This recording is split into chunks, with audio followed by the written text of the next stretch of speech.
अस्सलाम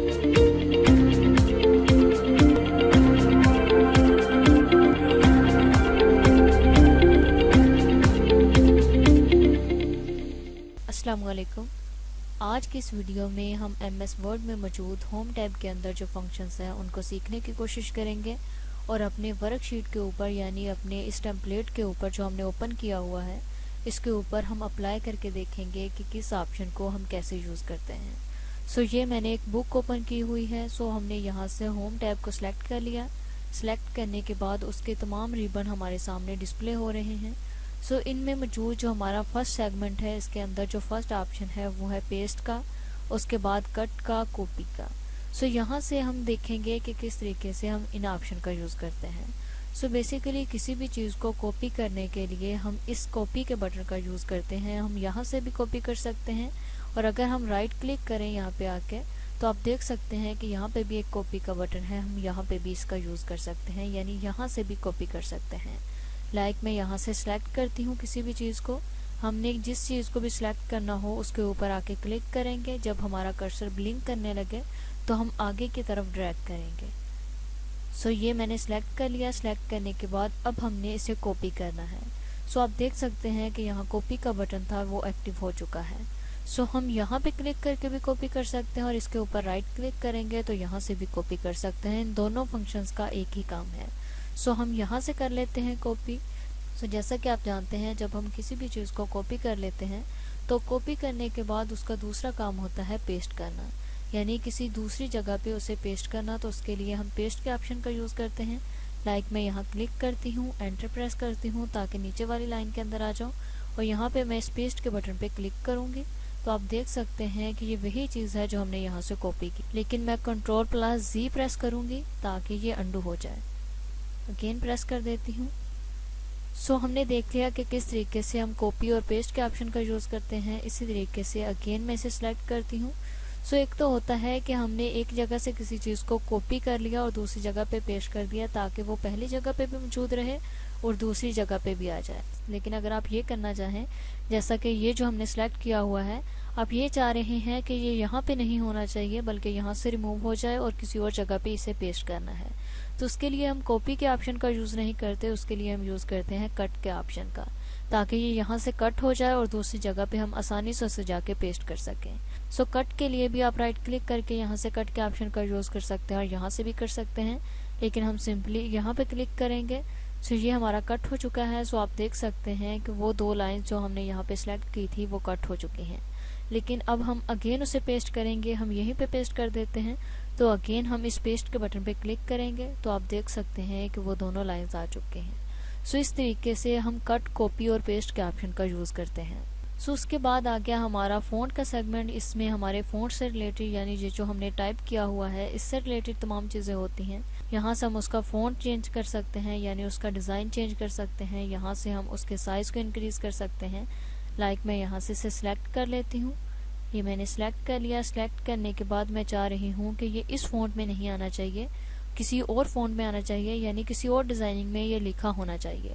तो उसके लिए मैं यहाँ पे क्लिक करूँगी तो आप देख सकते हैं कि यहाँ हमारे पास बहुत सारे फ़ॉन्ट हैं। हम यहाँ से जिस फ़ॉन्ट का भी यूज़ करना चाहें कर सकते हैं। तो देखिए यूँ ही मैं किसी के ऊपर लेके आ रही हूँ, मैं क्लिक नहीं कर रही, सिंपली उसके ऊपर अपने कर्सर को लेके जा रही हूँ। तो देखिए वो डिज़ाइनिंग हमारे टेक्स्ट के ऊपर अप्लाई हो रही है। मैं यहाँ से नीचे करती हूँ, ये देखिए ऐसे। ये देखिए यहाँ से आपको जो भी फ़ॉन्ट पसंद हो आप यहाँ से उस फ़ॉन्ट में कर सकते हैं। मैं यहाँ से कर देती हूँ इस फ़ॉन्ट में। ये मैंने कर दिया। करने के बाद अगर आप इसके साइज़ को इंक्रीज़ करना चाह रहे हो यानी साइज़ बढ़ाना चाह रहे हो, इस बटन पे क्लिक करेंगे तो आप यहाँ से इस फ़ॉन्ट के साइज़ को कम भी कर सकते हैं और यहाँ से ज़्यादा भी कर सकते हैं। मैं यहाँ से कर देती हूँ 18। ये मैंने इसका साइज़ इंक्रीज़ कर दिया। इंक्रीज़ करने के बाद आप यहाँ से भी ये जो A2 मरतबा लिखा हुआ है आप इस पर क्लिक करके भी इसके साइज़ को इंक्रीज़ या डिक्रीज़ कर सकते हैं। अगर हम इस A के ऊपर क्लिक करें, ये देखिए जो हमें थोड़ा बड़ा नज़र आ रहा है, इससे हमारा फ़ॉन्ट था यानी इससे जो हमारा टेक्स्ट था उसका साइज़ बढ़ रहा है। अगर हम दूसरे के ऊपर क्लिक करें तो देखिए यहाँ से इसका साइज़ कम हो रहा है। इसी तरीके से अगर आप इसे बोल्ड करना चाहें यानी उभरा हुआ दिखाना चाहें तो आप इस B के बटन पे क्लिक करेंगे तो ये बोल्ड हो जाएगा। सो देखिए मैंने यूं ही इस पर क्लिक किया, आप यहाँ पे चेंजिंग देख सकते हैं। अगेन क्लिक करती हूँ ताकि पहले जैसा हो जाए। ये देखिए अब पहले जैसा है। अगेन इसके ऊपर क्लिक करूँगी तो देखिए ये बोल्ड हो चुका है, यानी और उभरा सा नज़र आ रहा है हमें। मैं अगेन इसे सिलेक्ट कर लेती हूँ। सिलेक्ट करने के बाद यहाँ से आप इसे अटैलिक कर सकते हैं, यानी थोड़ा टेढ़ा नज़र आए। तो आप यहाँ से इस पर क्लिक करेंगे तो देखिए हमारा फ़ॉन्ट थोड़ा टेढ़ा हो चुका है, यानी अटैलिक हो चुका है। ये यहाँ पे सही नज़र नहीं आ रहा। मैं इसे सिलेक्ट करती हूँ यहाँ से। इसे सिलेक्ट करने के बाद बल्कि मैं यहाँ से नीचे किसी चीज़ को सिलेक्ट करती हूँ और यहाँ से मैं इसे कर देती हूँ अटैलिक और यहाँ से कर देती हूँ बोल्ड। तो अब आप देख सकते हैं कि ये बोल्ड भी हो चुका है और अटैलिक भी हो चुका है। सो इस तरीके से आप इन दो ऑप्शन का यूज़ कर सकते हैं। सो उसके बाद ये है ऑप्शन अंडरलाइन का। यहाँ से आप किसी भी चीज़ को अंडरलाइन कर सकते हैं, यानी उसके नीचे लाइन लगा सकते हैं। जैसा कि मैं इसे सिलेक्ट कर लेती हूँ। सिलेक्ट करने के बाद मैं इसके ऊपर क्लिक करती हूँ। इसके साथ जो छोटा सा बटन मैं इस पर क्लिक करती हूँ तो आप देखिए यहाँ डिफरेंट किस्म की लाइन्स हैं। आप यहाँ से जो भी यूज़ करना चाहें कर सकते हैं। ये देखिए सिंगल लाइन है, डबल लाइन है, ये देखिए ये डॉट वाली लाइन है। अब यहाँ से जो भी लगाना चाहें लगा सकते हैं। मैं सिंपली यहाँ पे लगाऊंगी डबल लाइन क्योंकि ये ज़्यादा अच्छी लग रही हैं। सो उसके बाद अगर आप इसके ऊपर कोई डिज़ाइन अप्लाई करना चाह रहे हो तो आप इसके ऊपर आके क्लिक कर सकते हैं। ये देखिए मैं इस पर क्लिक कर रही हूँ तो देखिए यहाँ तमाम टेक्स्ट डिज़ाइन है। ये देखिए आप यहाँ से जो भी इसका डिज़ाइन रखना चाहें रख सकते हैं। यहाँ से इसके ऊपर आउटलाइन लगा सकते हैं। ये देखिए मैं इसके ऊपर राइट क्लिक करूँगी तो आप देख सकते हैं। ये देखिए ऐसे इसी तरीके से अगर इसका शेडो दिखाना चाह रहे हो तो देखिए, लेकिन ये ज़्यादातर ऑप्शन हम शेप के ऊपर यूज़ करते हैं। उसके बाद ये रिफ्लेक्शन का है। यहाँ से हम इसका रिफ्लेक्शन दिखा सकते हैं, यानी इसका अक्स दिखा सकते हैं। ये देखिए। उसके बाद दूसरा ऑप्शन है ग्लो का। यहाँ से हम इसे ग्लो दे सकते हैं। ये देखिए अब जो हमारा टेक्स्ट था वो ग्लो कर रहा है। यहाँ से हम उसका कलर सेलेक्ट कर सकते हैं कि किस कलर में ग्लो करना चाहिए।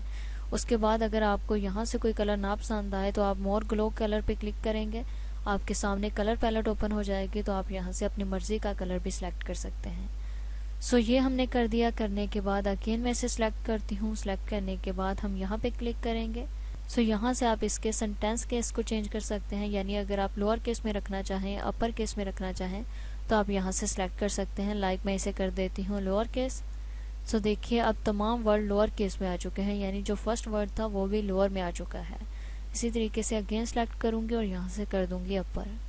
तो अब आप देख सकते हैं कि ये तमाम अपर केस में आ चुके हैं, यानी आप इसके अंदर डिज़ाइनिंग अप्लाई कर सकते हैं। सो मैं यहाँ से कर देती हूँ कैपिटलाइज ईच वर्ड। सो देखिए अब पहले जैसा हो चुका है, यानी पहला जो वर्ड था वो कैपिटल हो चुका है और बाकी स्मॉल हो चुका है। सो उसके बाद यहाँ पे एक ऑप्शन है अरेज का। यहाँ से हम फॉर्मेटिंग को अरेज कर सकते हैं, यानी जो भी हमने इसके ऊपर फंक्शन अप्लाई किए हैं, जो भी यहाँ से डिज़ाइनिंग की है, अगर उस तमाम डिज़ाइनिंग को हम अरेज करना चाहें तो हम इसे सिलेक्ट करेंगे। सिलेक्ट करने के बाद सिंपली इस अरेज के बटन पर क्लिक करेंगे तो देखिए ये हमारा टेक्स्ट पहले जैसा हो चुका है। इसके ऊपर जितनी भी फॉर्मेटिंग थी, जितनी भी डिज़ाइनिंग थी वो रिमूव हो चुकी हैं। इसी तरीके से यहाँ से हम इसका कलर चेंज कर सकते हैं। ये देखिए यहाँ हमारे सामने कलर पैलेट आ चुका है। हम यहाँ से जो भी इसका कलर करना चाहें कर सकते हैं। अगर आपको यहाँ पे कोई कलर पसंद ना आए तो आप मोर कलर पे क्लिक करेंगे।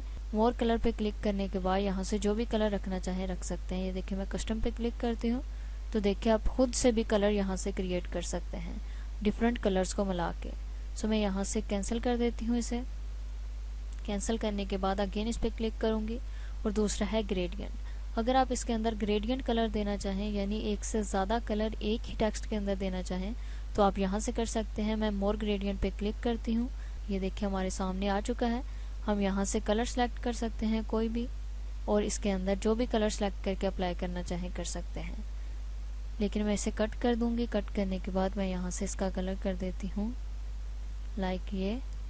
सो ये मैंने इसका कलर चेंज कर दिया। सो कलर चेंज करने के बाद अगर आप इसके नीचे लाइन लगाना चाहें, यानी इसे एक बॉक्स की सूरत में लिखना चाहें, इस टेक्स्ट के पीछे कोई कलर करना चाहें तो आप इस बटन पे क्लिक करके कर सकते हैं। सो मैं इस पर क्लिक करती हूँ। क्लिक करने के बाद ये देखिए यहाँ पे कई सारे कलर्स हैं। आप अपने टेक्स्ट के पीछे कलर जो भी अप्लाई करना चाहें कर सकते हैं। सो अगेन मैं इसे सिलेक्ट करूँगी। सिलेक्ट करने के बाद ये देखिए यहाँ पे जो भी कलर हैं आप इसके ऊपर अप्लाई कर सकते हैं। मैं यहाँ से सिलेक्ट कर लेती हूँ लाइक ये कलर। तो आप देख सकते हैं कि हमारे टेक्स्ट के पीछे ये कलर अप्लाई हो चुका है। सो इस तरीके से हमने सीख लिया इस पूरे फ़ॉन्ट के सेगमेंट को कि किस चीज़ को हम कैसे यूज़ करते हैं। सो उसके बाद हम आ जाते हैं पैराग्राफ के सेगमेंट में।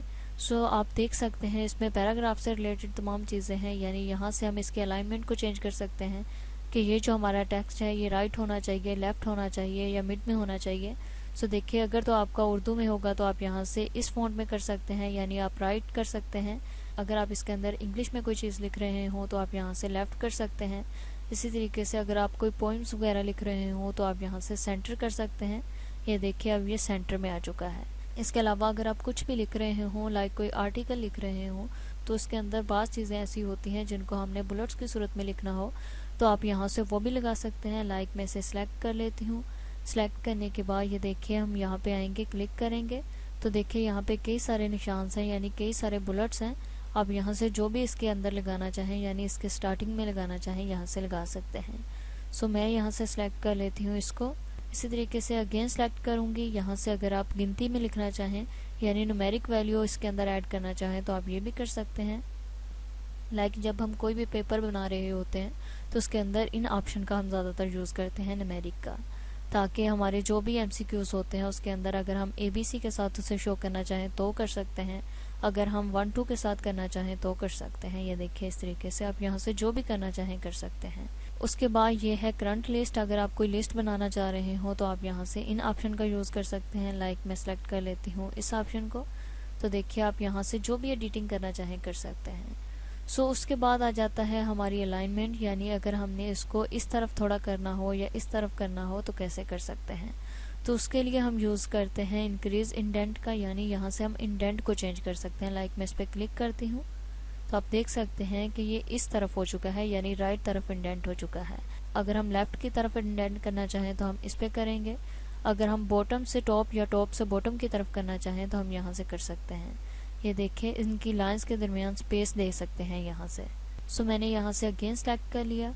सेलेक्ट कर लिया। सेलेक्ट करने के बाद यहाँ पे आप इसका कलर चेंज कर सकते हैं। ये देखिए, ये एक बॉक्स की सूरत में इसके पीछे कलर आ रहा है।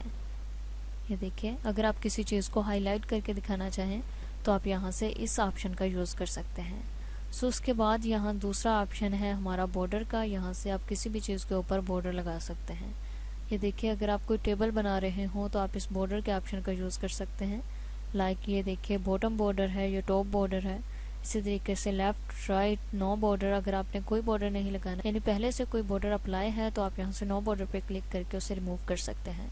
सो मैं यहाँ से कर देती हूँ ऑल बॉर्डर, तो देखिए हमारे टेक्स्ट के ऑल साइड पे ये बॉर्डर अप्लाई हो चुका है। ये देखिए ऐसे। सो हमने सीख लिया कि किस तरीके से हम पैराग्राफ के सेगमेंट को यूज़ करते हैं। उसके बाद है स्टाइल का। यहाँ से हम अपने टेक्स्ट के अंदर कोई भी स्टाइल अप्लाई कर सकते हैं। मैं यहाँ से सिलेक्ट करती हूँ। ये हेडिंग से रिलेटेड है। ये देखिए, हेडिंग 1, हेडिंग 2। अगर हम कुछ भी टाइप कर रहे हों तो हम यहाँ से हेडिंग के तौर पर लिख सकते हैं। लाइक जब हम कोई भी आर्टिकल लिख रहे होते हैं, यानी आर्टिकल में कुछ चीज़ें होती हैं जो हेडिंग 1 में लिखनी होती हैं, कुछ हेडिंग 2 में, कुछ हेडिंग 3 में। इस तरीके से फिर हम इन ऑप्शन का यूज़ कर सकते हैं। यानी हम यहाँ से खुद से कोई चेंज नहीं करते, यानी खुद से उसका साइज़ इंक्रीज़ नहीं करते, बल्कि हम इन्हें हेडिंग की मदद से ही, यानी हम यहाँ से हेडिंग के फंक्शन को अप्लाई करके ही अपने टेक्स्ट के अंदर एडिटिंग कर सकते हैं। सो आई होप कि ये आपको वीडियो अच्छी लगी होगी, आपको समझ आ गई होगी कि होम टैब में मौजूद ये जो फंक्शंस हैं, यानी ये जो रिबन्स हैं, इनमें मौजूद ऑप्शन का हम कैसे यूज़ करते हैं अपने टेक्स्ट के ऊपर। सो अगर इससे रिलेटेड आपका कोई भी क्वेश्चन हो तो आप कमेंट सेक्शन में टाइप करके हमसे पूछ सकते हैं। Thanks for watching. Best of luck.